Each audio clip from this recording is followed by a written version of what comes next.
Mesdames et messieurs, bonjour et bienvenue à cette revue de presse qui concerne 3 pays d'Afrique centrale, à savoir la République du Congo, la RDC et le Gabon. Ainsi, commençons par le Congo, où les Échos du Congo titre « Destin Gavé a été libéré après 6 jours de détention ». Dans la manchette, on peut lire « Le président du mouvement républicain, Destin Gavé, vient d'être mis en liberté après 6 jours de détention illégale à la centrale d'intelligence et de la documentation de Pointe-Noire ». D'après une source proche du dossier, affirme le journal, cette interpellation serait liée à sa campagne de sensibilisation lancée il y a quelques semaines pour exiger la libération du général Jean-Marie Michel Mokoko et d'André Okombi Salissa. Restons toujours avec les Échos du Congo qui nous amènent en économie et titre « La reprise des vols de la société Eker est prévue pour mars 2023 ». Le journal précise que cette annonce a été faite par la DG de Caire après moult de tractation du gouvernement pour trouver des partenaires. Ainsi, le partenaire sud-africain Alliance apportera un investissement initial de 15 milliards de francs CFA. Notons enfin qu'Equatorial Congo Airlines et Caire avaient déposé le bilan en 2016 en raison de son surendettement. Le quotidien Les Dépêches de Brazzaville, quant à lui, titre à la page 2 en politique « Princesse Mwangassa renoue le contact avec sa base ». La candidate du Parti congolais du travail, Princesse Gaëtane Line Mwangassa, qui a siégé pendant plus d'un mois à l'Assemblée nationale au compte de la 3e circonscription électorale de Makelekele, premier arrondissement de Brazzaville, avant d'y être retirée par la Cour constitutionnelle, a fait le 9 décembre une déclaration dans laquelle elle a rassuré sa base de sa volonté de poursuivre le combat politique. En économie, les Dépêches de Brazzaville titre 20e anniversaire de la CORAF.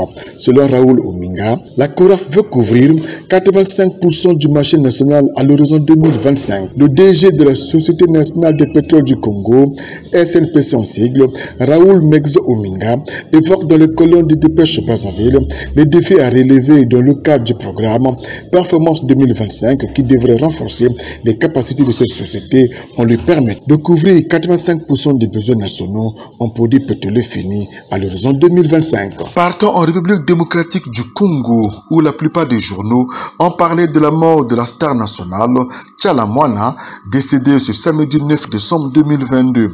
Radio Okapi, par exemple, sur son site titre « Décès de la musicienne Tchala Mwana ce samedi à Kinshasa ». Radio Okapi précise que de son vrai nom, Elisabeth Tchala Mwana Mouidikaï est morte à l'âge de 64 ans aux petites heures de ce matin de ce samedi à Kinshasa. Affectueusement appelée la reine du Muchwashi, la Mamou nationale a hissé plus haut le Muchwashi, la danse du folklore Luba. Tchala Mwana était à la fois chanteuse, danseuse, productrice, actrice et patronne de l'orchestre La Dynastie Muchwashi. Notons enfin qu'elle laisse derrière elle un héritage musical très riche constitué de chansons de bonne facture. Laissons cette nouvelle triste pour consulter Actualité CD qui titre « Révision du fichier électoral en RDC ». Denis Kadima donne le go de la formation des formateurs du premier niveau. Le média précise que le président de la Commission électorale nationale indépendante, CENI en sigle, Denis Kadima Kazadi, a lancé jeudi 8 décembre dernier la formation des formateurs de premier niveau afin de garantir la crédibilité des élections présidentielles de décembre 2023. Ce même média titre « Le Conseil de sécurité de l'ONU se penchera sur la situation sécuritaire en RDC. Le souhait émis par Actualité CD est consécutive à l'insécurité qui prévaut à l'est de la RDC.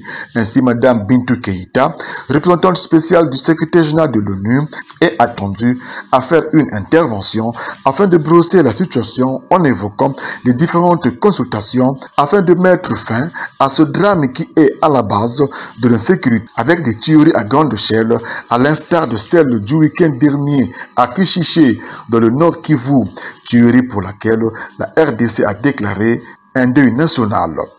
Le massacre de Kishiché a fait 131 morts, tous des civils dont 102 hommes et 17 femmes et 12 enfants tués par les rebelles du M23. Quittons la RDC pour aller au Gabon où l'Union titre Trafic d'enfants et abus sexuels. Mandat de dépôt et suspension au centre d'accueil d'Angondji. Selon donc l'Union, des responsables et autres employés de l'orphelinat du centre d'accueil pour enfants en difficulté sociale d'Angondji viennent d'être suspendus par les autorités du tutelle pour présomption de trafic et de maltraitance des enfants.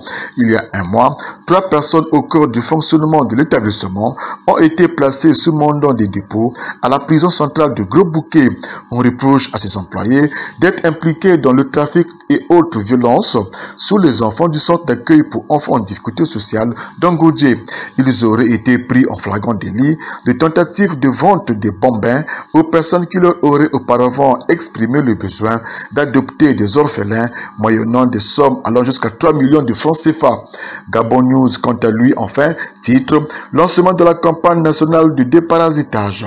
Ce média précise que cette campagne de déparasitage gratuite contre les vers intestinaux et la bilharziose a pour but de contribuer à l'élimination du géohelminthiase et des schistosomiases chez les enfants de 5 à 14 ans par l'administration par voie orale des comprimés d'albendazole et de praziquantel. Voilà, c'est la fin de cette revue de presse. Merci de nous avoir prêté votre attention. Au revoir. Fres Mbati à Brazzaville pour la RCA.